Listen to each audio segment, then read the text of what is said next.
Praise God. Magandang tanghali po sa ating lahat. Amen. So, kumusta po ang bawat isa?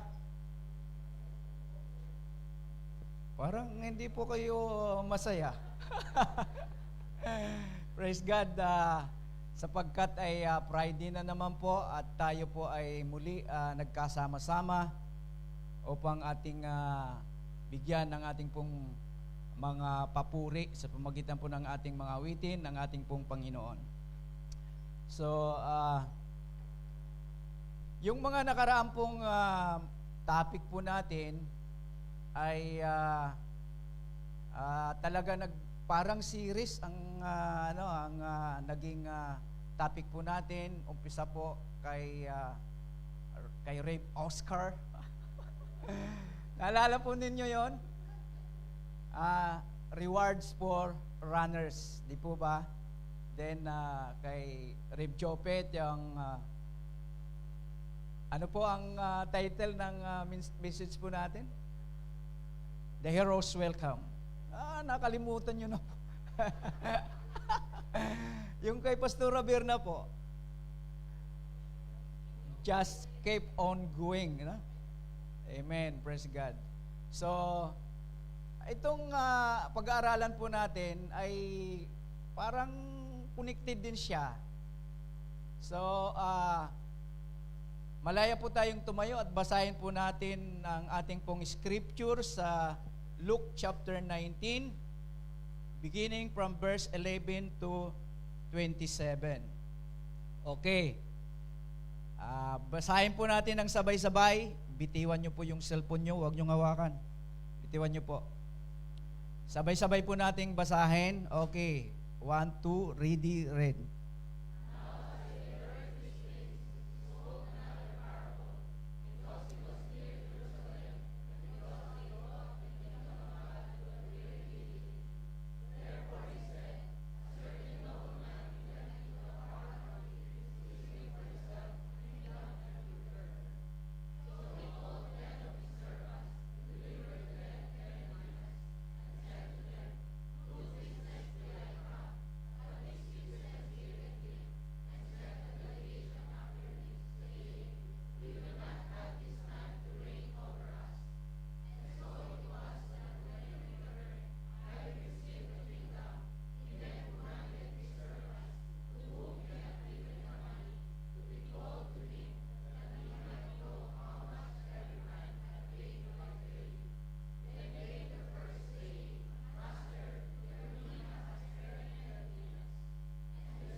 Father God, we thank you sa opportunity po na mayroon kami upang muli aming pagbubulay-bulayan ng iyong mga salita, Panginoon.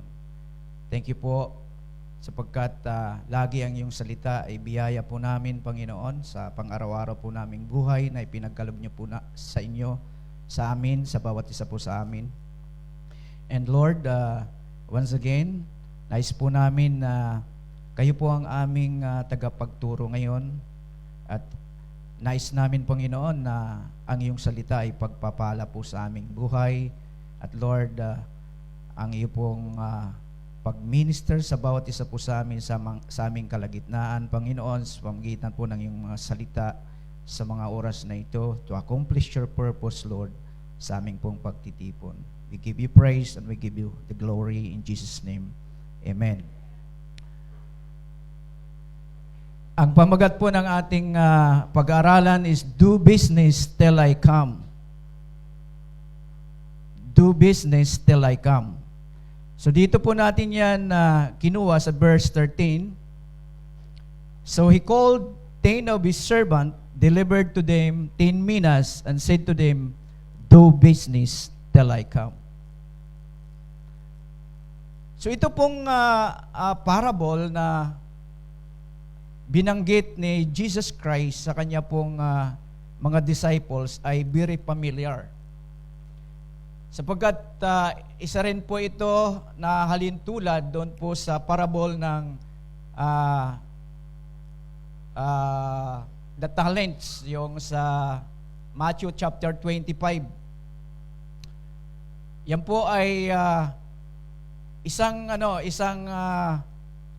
comparison na kung saan ay mayroon silang similarities. Subalit dito ay makikita po natin na ang ibinigay na talent o minas ay pare-parehas sa isang servant. So, bakit po ito ay familiar na sinabi po ni Jesus Christ sa kanyang disciples? Sapagkat itong parable na ito na sinabi ni Jesus Christ ay nangyari din po sa kanilang kalagitnaan. True to life story. Dahil yung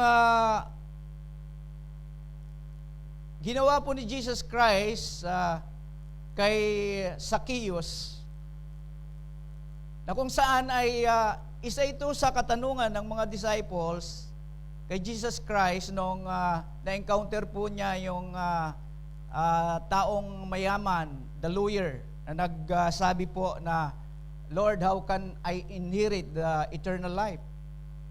At yun nga po, sabi niya na love the Lord your God with all your heart, with all your soul, and with all your mind, and love your neighbor as yourself. Sabi niya, sabi doon na ginawa ko na yan sa kabataan ko. Pero sabi, kulang pa isa eh. Ibinta mo yung mga ari-arian mo. At siya nga po ay nalungkot at yun po, ang sabi nga po ni Jesus Christ sa kanyang mga disciples na napakahirap ng isang taong mayaman makapasok sa kaharian ng Diyos. Sabi ng disciples, o sino ngayon maliligtas? Sabi ni Jesus Christ, sa tao ay imposible, sa Diyos ay walang imposible. At dito nga po, pinatunayan ni Jesus Christ si Zacchaeus. Zacchaeus ay taong mayaman, is a chief collector. Sabi nga, he is the chief, the boss of the boss. Sabi nga, siya po ay kinamumuhian ng mga taong bayan. Subalit doon po pinakita yung grasya ng Panginoon kay Zacchaeus. So ito yung encounter ni Jesus Christ bago po niya sinabi itong parable sa mga disciples. Ang sabi po niya roon, sa last part po ng encounter niya kay Zacchaeus sa verse 10 ng chapter 19, for the Son of Man has come to seek and to save that which was lost. Very profound ang message ni Jesus Christ. Napakaikli lang po. Ako'y naparito upang hanapin ang nawawala at sila'y maligtas. From Jericho to Jerusalem. Subalit, dito po, ang sabi nga po sa verse 11 ng chapter 19, as they heard these things, nung narinig po nila ito, gumawa po ng story si Jesus Christ na relevant doon po sa current na sitwasyon o pangyayari sa kanila pong kalagitnaan. Ang background po nito ay ang isa po na anak ni Herod the Great, si Archelaus. Nung namatay po si Herod the Great, si Archelaus po ang isa sa mga anak na humalili sa kaharian po ng Judah, Jerusalem, and other part of Israel. So, 4 po ang anak niya. Isa doon, si Archelaus po ang naghari sa Judea, Samaria, at Jerusalem. Then, si Archelaus, first time nyo po umupo sa kanya pong bilang pagkahari, dahil siya po ay niluklok ng kanyang ama, after po ng Jewish festival, ay pinatay po niya yung 3,000 Jews, yung nag-worship ng mga Jew. Kaya nga po ay kinamumuhian po siya ng taong bayan. Na ang Roman world, conquered po niya yung Israel. At ginagawa o linalagay na king ng mga Romans, either Jew or Romans. So, ang isa pong na nagro-role ay the Herods. Ang nagbibigay po sa kanila ng authority ay ang Romans. So, the time na kunin po ni Archelaus ang kanya pong authority sa Roman Empire kay Caesar, pumunta po siya doon sa Rome kay Caesar. At mayroon pong delegate ngayon ng mga Jew, they are about 50, na siyang pumunta rin doon. Nag-protest po sila na, we don't want this king to reign over us. Ayaw po namin siyang maghari sapagkat hindi po siya karapat-dapat. So yun po ang senaryo. At tingnan natin yung ano po ni Jesus Christ. Basa po niya yung heart ng kanyang mga disciples. At kumukuha po siya ng istorya na relevant sa current situation. At ito po ay kumbaga ipinapauunawa niya sa kanyang mga disipulo kung ano nga po ba ang meaning nito spiritually. So yun po kasi ang sabi po dito sa verse 11, when he spoke another parable, because he was near in Jerusalem and because they thought the kingdom of God would appear immediately. Yun po ang kanilang perception na ang paghahari ni Jesus Christ ay darating na. The physical kingdom ang nasa kanilang puso. Kaya nga po dito po nagkaroon ng pagkakataon muli ang Panginoong Jesucristo upang sila muli ay turuan. This is very crucial. Sapagkat ano po ni Jesus Christ sa kanyang mga disciples, sila po yung magpapatuloy ng sinimulan ni Jesus Christ. Subalit hindi po nila maunawaan about the kingdom of God. Even yung ascension po ni Jesus Christ doon sa Acts chapter 1 verse 6, sabi nga po doon na, Lord, sabi ng mga disciples na nagtanong, will you at this time restore the kingdom to Israel? Samantala, yung 40 days nang nagpakita po si Jesus Christ, ang kanyang itinuturo ay about the kingdom of God. Hindi po siya nagturo ng yung binding and loosing ng demons, how to preach. Hindi po siya nagturo ng ganon. Paano maging successful, hindi po siya hindi po siya nagturo ng ganon. Paano lumago yung simbahan, hindi po. He taught about the kingdom of God. Very crucial. At dito sa istoryang ito, na sabi po doon, sa verse 12, a certain nobleman went into a far country to receive for himself a kingdom and to return.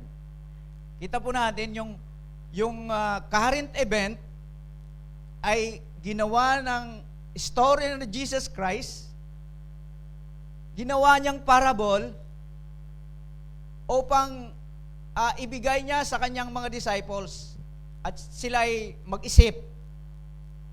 At there is a nuggets of wisdom na mapupulot dito sa istoryang ito, sa parable na ito.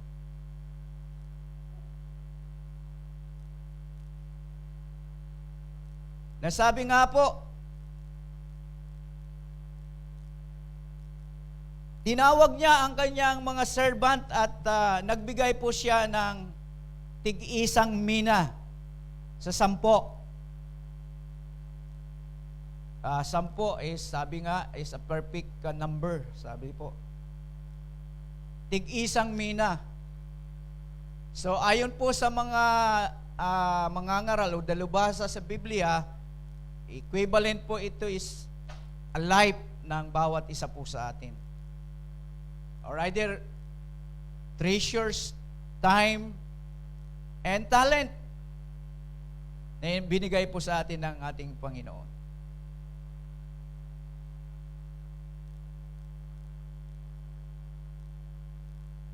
So, isa lang po ang ating buhay na ibinigay sa atin ng Diyos. Ang sabi po doon, do business till I come.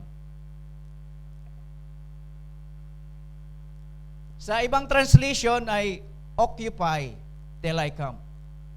Sa NIV ay do the work.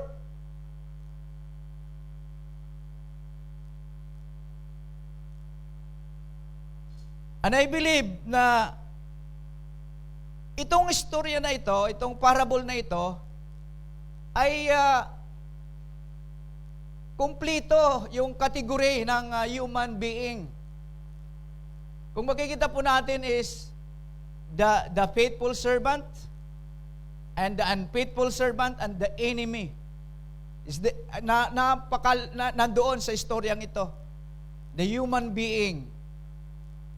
Pwede naman po natin ipasok ang ating sarili sa story po na ito para makita po natin yung message. Dahil ang ano naman po talaga ng Panginoon, yung kanyang original intention sa human race. Yung sinasabi po doon sa Genesis chapter 1 verse 26. Ang sabi po doon, then God let us, sabi po ng Panginoon, let us make man in our image, according to our likeness. Let them have dominion over the fish of the sea, over the birds of the air, and over the cattle, over all the earth, and over every creeping thing that creeps on the earth. So, ang tao ay binigyan ng authority ng Diyos to have dominion, tagapamahala ni Bathala. Yung po ang original intention ng Diyos sa kanyang nilalang. To have dominion. Dominion over the birds, the air, the cattle. So tayo ay tagapamahala sa creation ng Panginoon.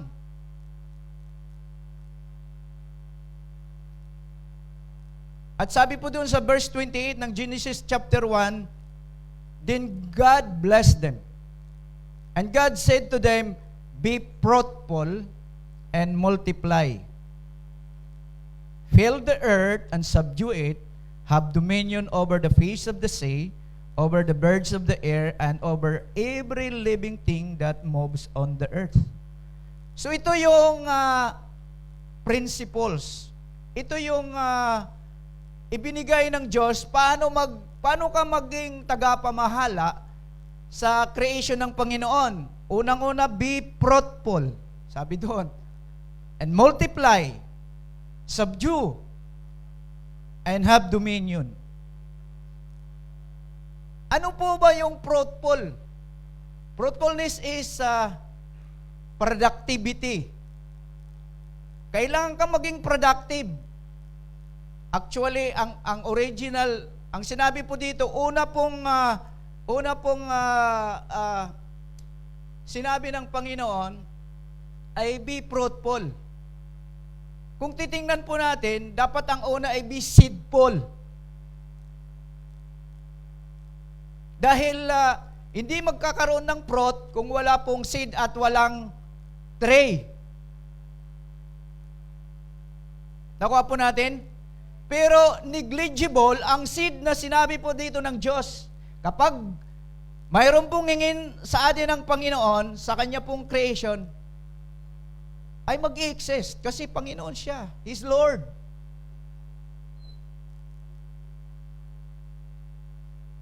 Be productive.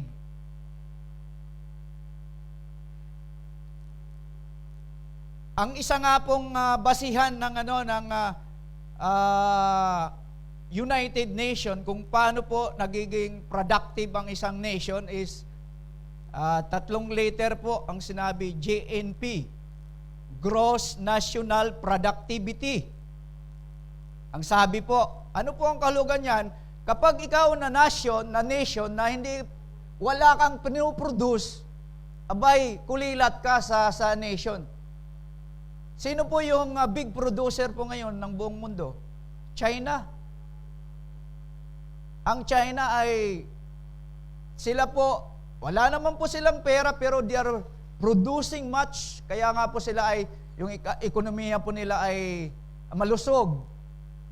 Kaya pagdating nyo po sa China, alam nyo po yung ang slogan po doon, ang nakasulat po doon is, natandaan ko po ay, problem is opportunity.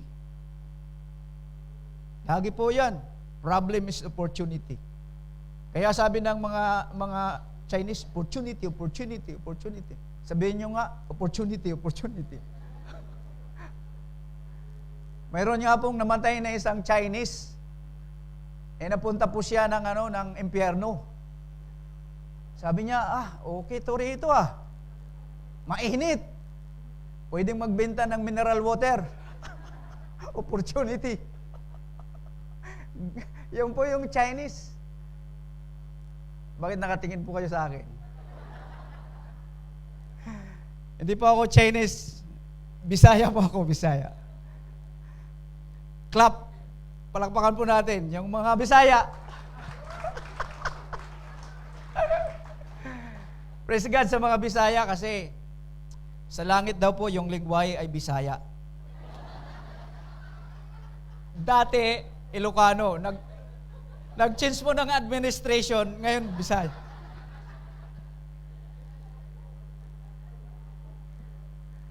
Be productive. Di po ba? Alam niyo po itong verse na ito po yung ginagamit ng McDonald's, ng KFC, even ng Apple, Burger King, lahat ng mga giant na mga successful na mga companies, Coca-Cola, ginagamit po itong principle na ito. Sabi ko nga wow, itong mga taong ito, they are applying yung principles ng Word of God, samantala naman, they don't have deeper relationship sa ating Panginoon. Yung mga Kristiyano that they are claiming they are the sons and daughter of God, Napakalungkot, pero hindi ginagamit itong principles. Sabi po dyan, be productive. At ang pangalawa po dyan, multiply. Reproduce. Reproduce. Ito, binibigyan ko lang po ng din dito kung paano po yung original na intention ng Panginoon sa bawat isa po sa atin. Reproduce. Multiply. Ano po ang ibig sabihin nito? Sabi nga, pag hindi ka nagre-reproduce, abay kulilat ka. Kaya nga po, halimbawa, yung KFC. Saan pa ang origin ng KFC? Sa Amerika. Ang KFC ngayon, all over the world may KFC. They reproduce. Ang Burger King. Lahat ng mga nation may Burger King. Burger King, sabi nga. Mayroon po silang isang product na Whopper. Di ba? In-enhance po nila yon. Do lahat ng mga competitors, pero in-enhance po nila yon. Dahil yun po ang kanilang reproducing and subdue, control. They put in place the system and dominion. To have dominion. Pag sinabi ko, fried chicken. Sinong nagdo-dominate ng fried chicken? KFC, di ba? Chowking? Jollibee. Oh. Sino nagdo-dominate ng telephone? Ng smartphone? Apple at saka Samsung. Diba?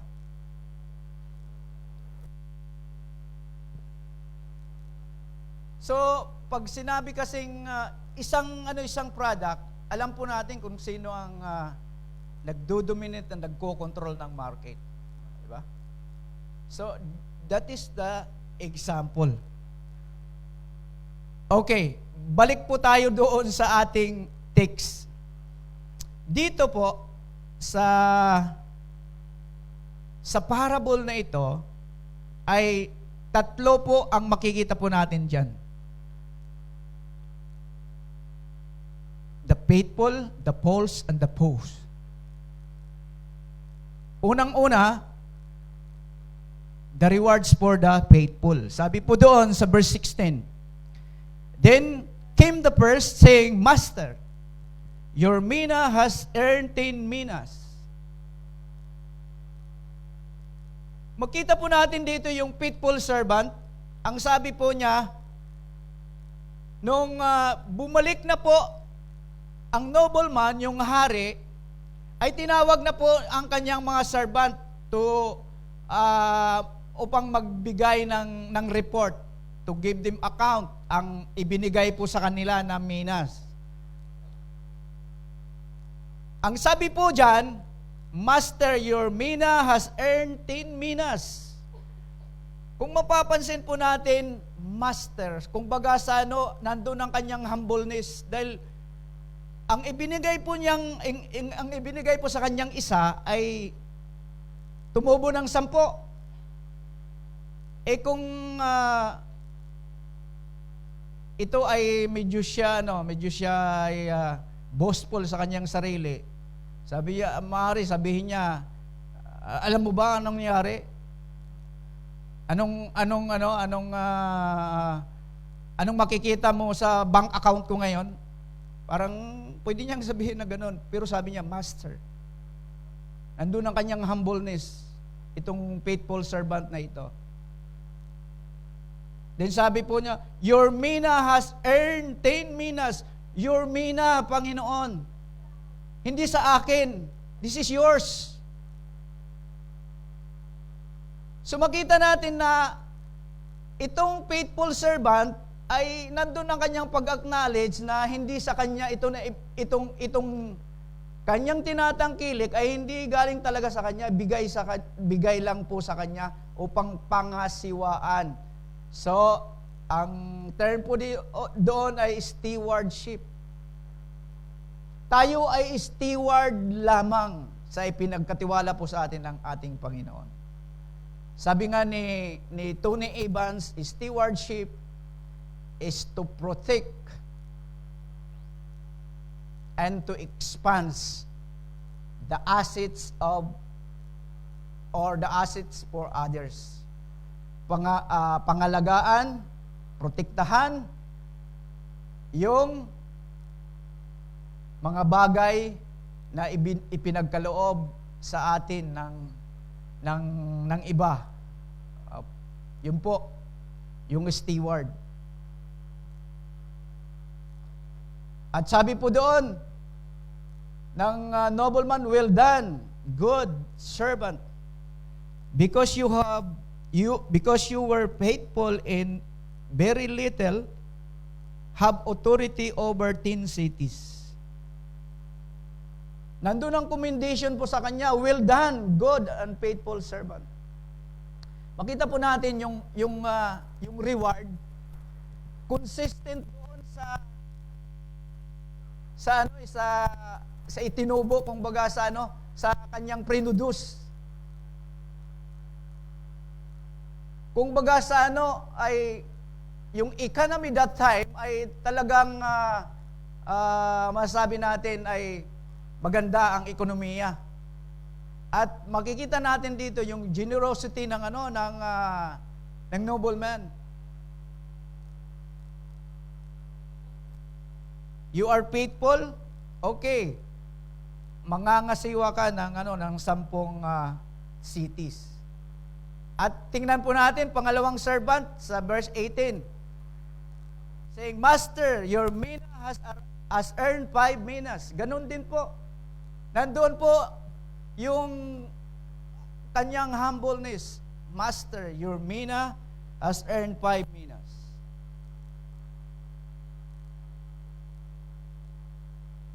At sabi po ng nobleman, you also be over 5 cities.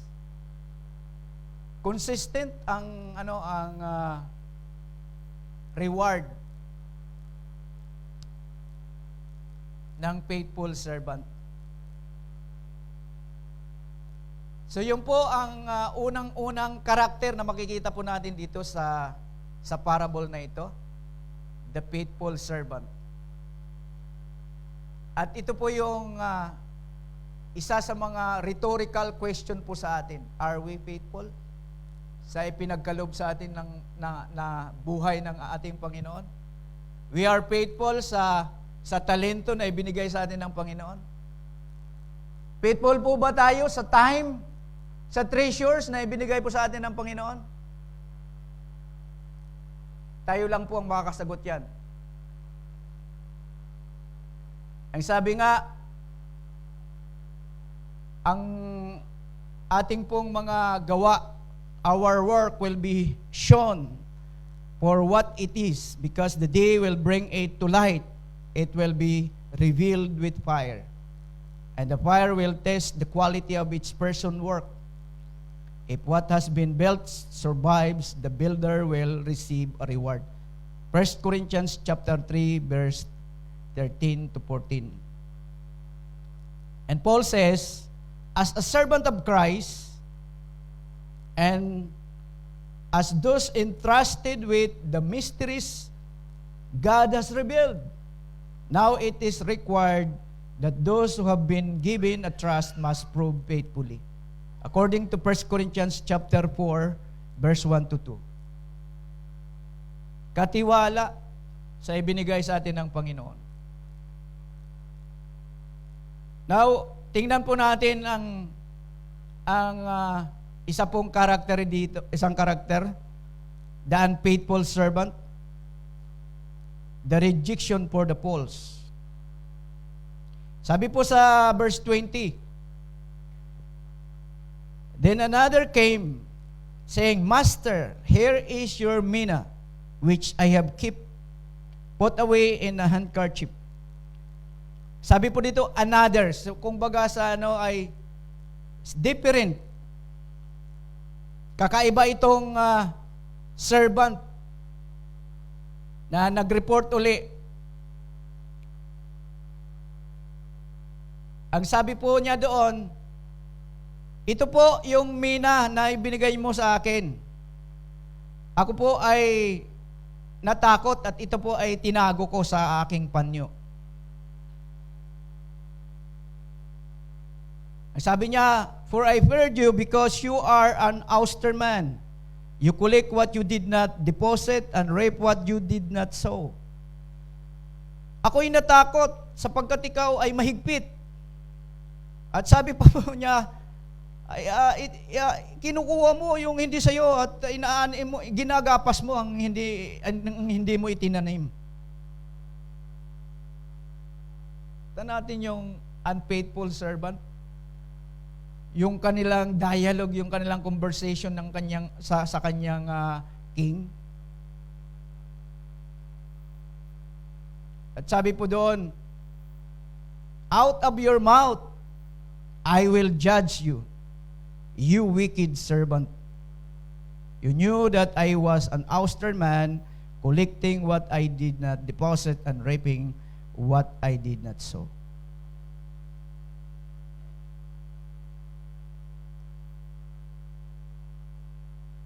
The unfaithful servant.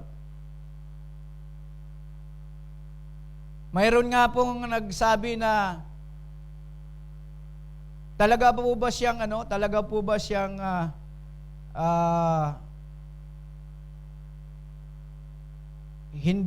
hindi tagasunod ni Kristo. Yun po mayroon pong isang commentator na nagsabi. Pero dito po sa parable, ay makikita na po natin yan na hindi siya talaga tagasunod ni Kristo. Nandoon lang po siya sa crowd. Na maari ay si Judas nandoon. Maari ang parable na ito ay para kay Judas kasi alam naman po ni Jesus Christ na si Judas afterwards ay pagkakanulo siya ni Judas . Kasi hindi po sasabihin ng servant na ito sa kanyang king, abay mahigpit ka Abay kinukuha mo yung hindi sa'yo Pinagbintangan pa siyang magnanakaw At ginagapas mo ang hindi mo inaani. Ganon ang kanyang pagtingin sa kanyang king.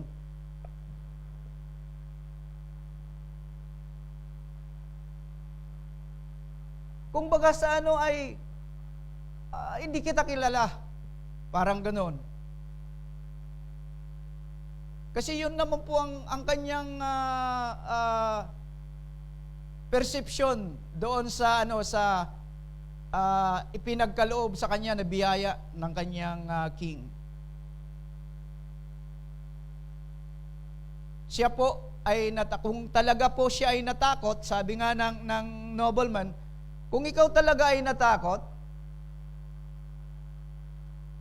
sabi po doon, bakit hindi mo, sa verse 23, bakit hindi mo idinimposito yung pera sa bangko para magkaroon pa ng interest? Para pagbalik ko, ay mayroon man lang tubo o kita yung ibinigay ko sa iyo. Bakit tinago mo sa handkerchief, sa panyo? Sa bangko kasi may record yun. Sa kanyang pagbaon ng mina na yun, ay walang makikitang record. Baka hindi ka na bumalik Di sa akin na to.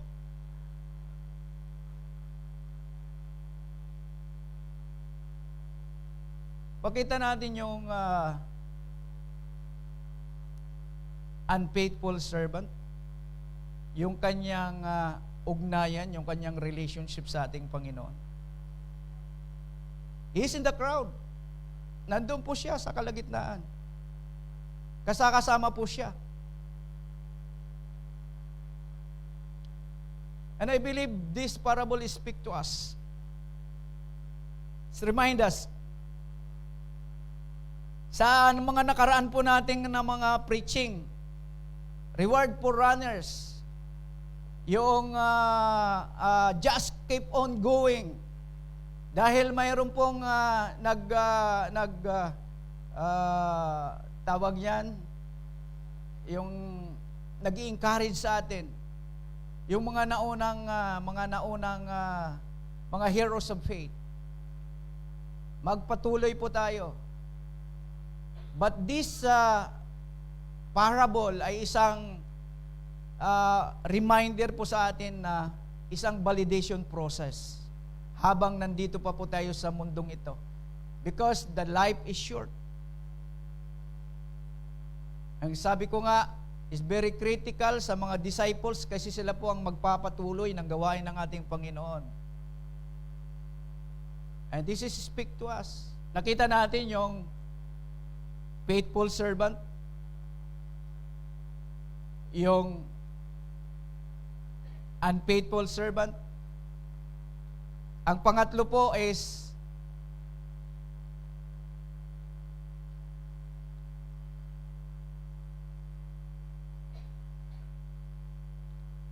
the enemies, retributions for the foes, punishment for the enemy.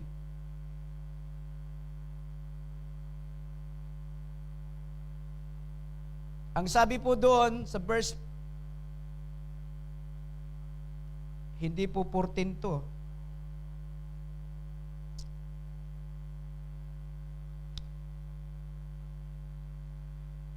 14 nga pala, sa 14. Ang sabi po doon, but his citizens hated him and sent a delegations after him, saying, we will not have this man to reign over us.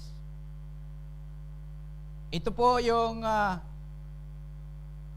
mga kaaway po ni Jesus Christ na ayaw po siyang maghari. Questionable ang kanya pong pagka-messianic sa mga Jew.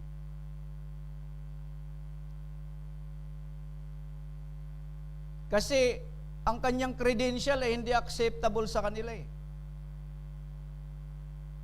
Kung baga, anak siya ni Joseph, ni Maria, karpentero. Tapos siya pang magiging Misaya.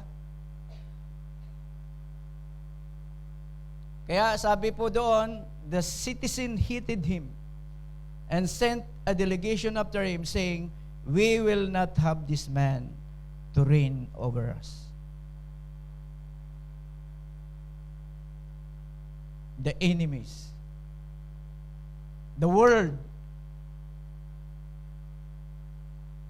Mayroon naman talaga na ayaw isuko yung buhay sa ating Panginoon.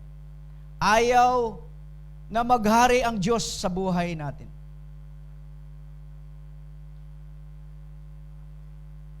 Kinamumuhian po yung mga bagay na kaya-aya at patungkol sa ating Panginoon.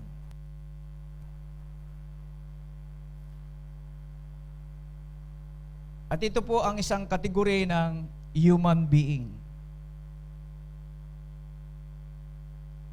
Kasi ang lahat naman ng tao ay nilalang ng Diyos. At ang maghahari ay ang Panginoon.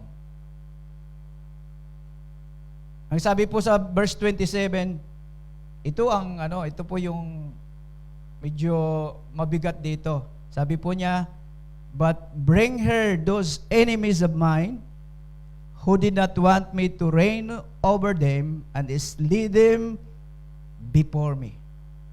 Patayin sila sa harapan ko.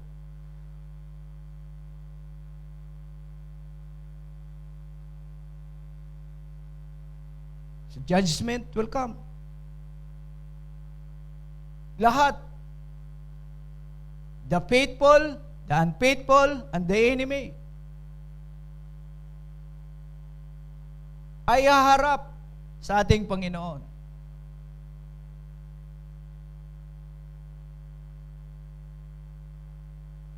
The unfaithful, Lord, Lord, kami ay nagpalayas naman ng mga demonyo, kami ay gumawa ng mga bagay na ipinapagawa mo, Panginoon. Sabi ng Panginoon, umilis po kayo, hindi ko kayo kilala. There is a judgment sa lahat na nilalang po ng ating Panginoon, sa lahat po ng tao.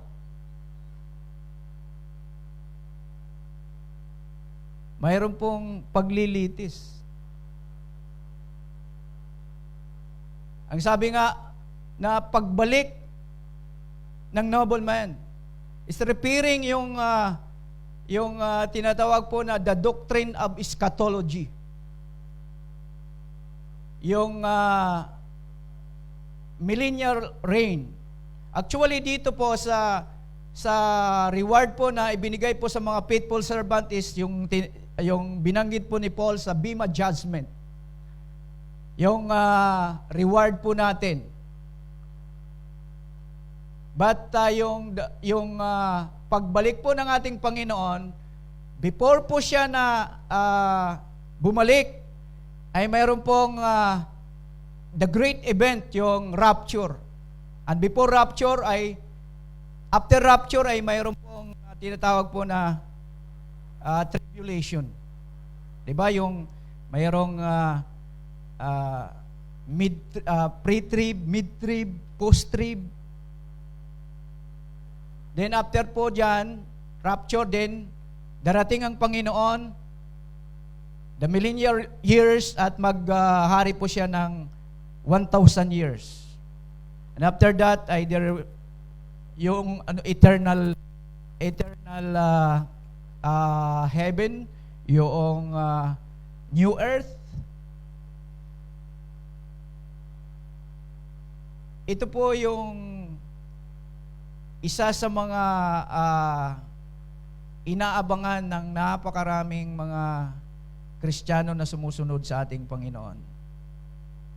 Yung sinasabi po sa Matthew chapter 24, yung mga signs na pagdating ng second coming ng ating Panginoon.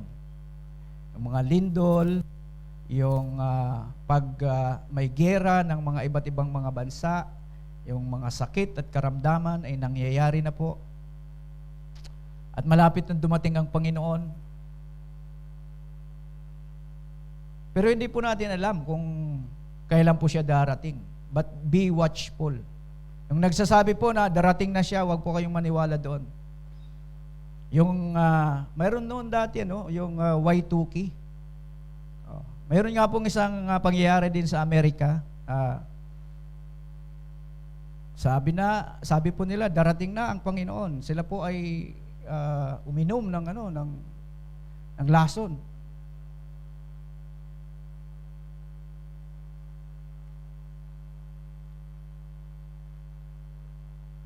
But the thing is, ang concern po dapat natin, ano po ang ating gagawin bago dumating ang Panginoon? Sa ipinagkaloob po sa atin ng Diyos na buhay, sa lahat ng mga tinatangkilik po natin. Yun po ang tanong, habang inaantay po natin ang Panginoon na dumating. And that is our responsibility. At mayroon pong paglilitis, mayroon pong judgment. At kung atin pong ilalagay po ang ating sarili sa tatlong kategory po na ating pong na-discuss ngayon, the faithful, the unfaithful, and the enemy.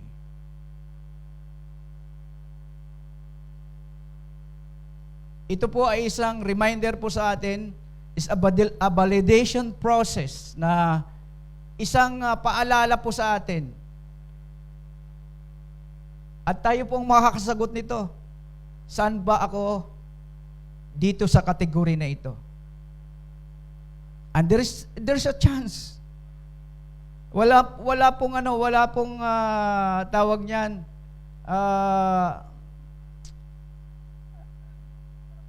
Ano bang tawag nito? Wala pong sayang na mga experiences. Pwede pang mabago. May buhay pa tayo. Binigyan pa tayo ng buhay ng Panginoon. Binigyan pa po niya tayo ng chance. But there is a judgment. Saan ka man na doon?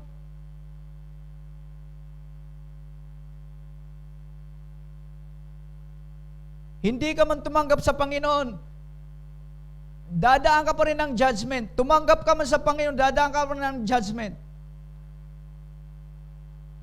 Kasi, itong mundo na ito ay create ng Panginoon. He is the King of Kings and the Lord of Lords.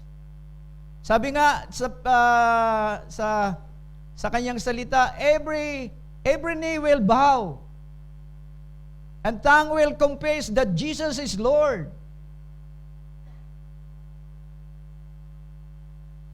At ito po ang reminder po sa atin.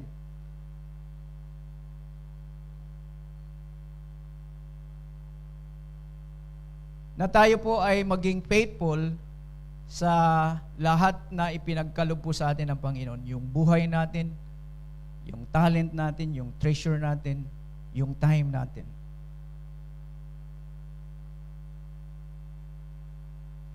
Yung tanong, tumanggap ka sa Panginoon nung ikaw ay 20 years old. Ngayon ay 70 years old ka na. Yung 50 years,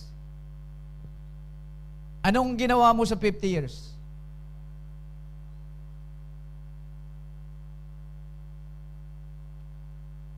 Yun ang tanong doon. Yun po ang tanong doon.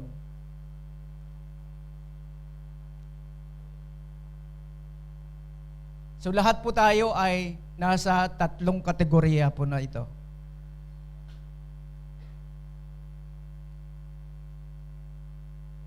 Kapatid, kung hindi po ang Panginoon ang naghahari sa iyo sa buhay mo ngayon, sa panahon na ito po yung chance. Tayo po ay yumuko, panandalian.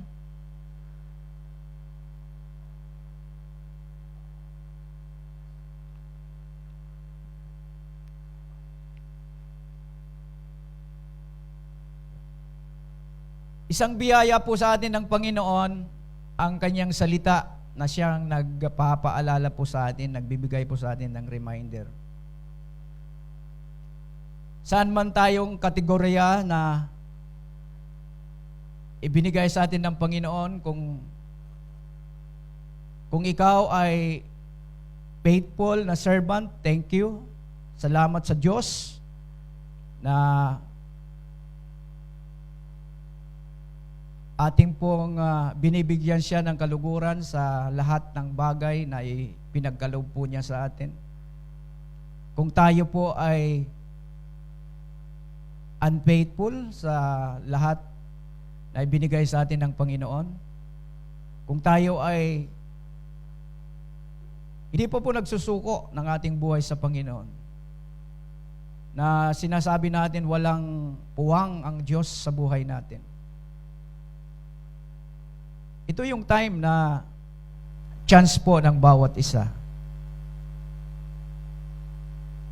Kapatid, kung ikaw po ay wala pa pong pagkakilala o relasyon sa ating Panginoon, ito po yung pagkakataon na isuko po natin ang ating buhay sa ating Panginoon at tanggapin natin siya bilang Panginoon at sariling tagapagligtas.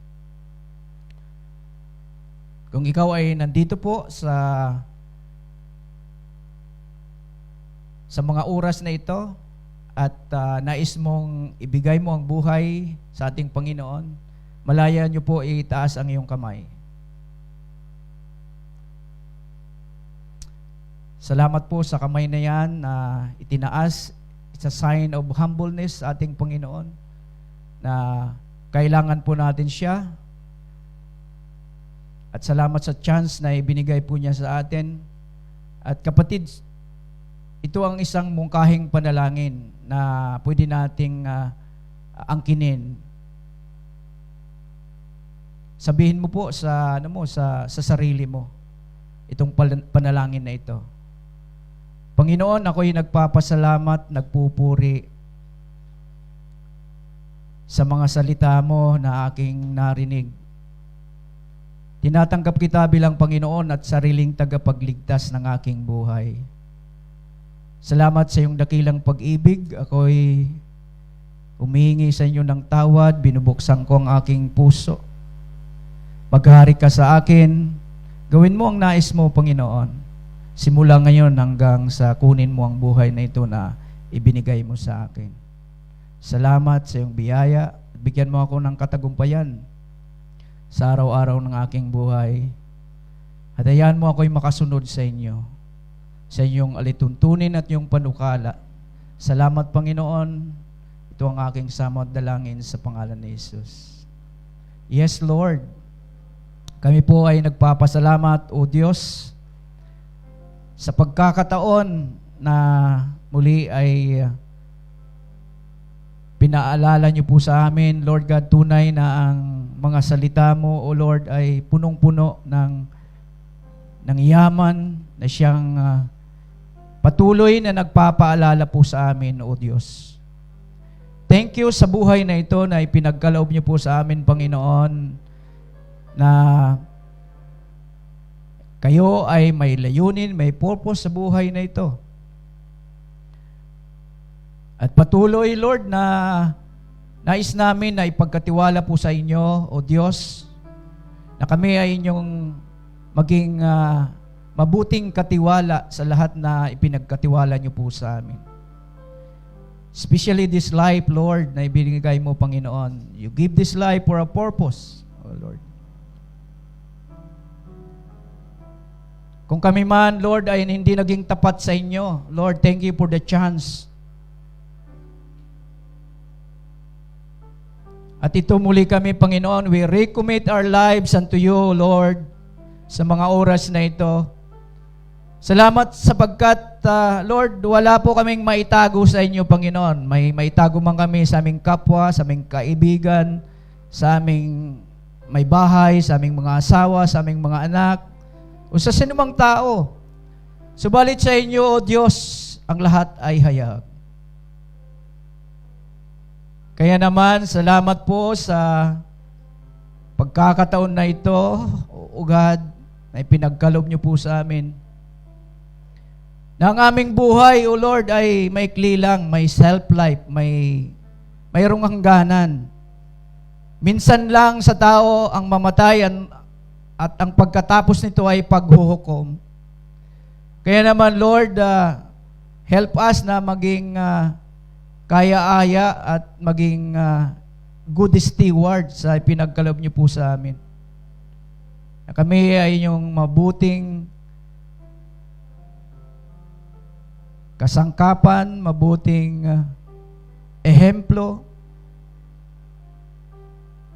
sa mundong ito, Panginoon, na kami, Lord, ay magamit mo, Lord God, na maging daluyan ng iyong pagpapala. Kaya salamat po, Lord, sa chance, Lord God. Nais muli namin i-recommit ang aming mga buhay po for your glory alone. And thank you, Lord, sa mga anak mo na patuloy na nagpapagamit sa inyo faithfully, Lord. Continue to be with them, Lord God. Continue, Lord, enable them, Lord, na patuloy na ang banal mong Espiritu ang siyang tagapanguna, Panginoon, ang laging layunin, mapapurihan ang iyong dakilang pangalan.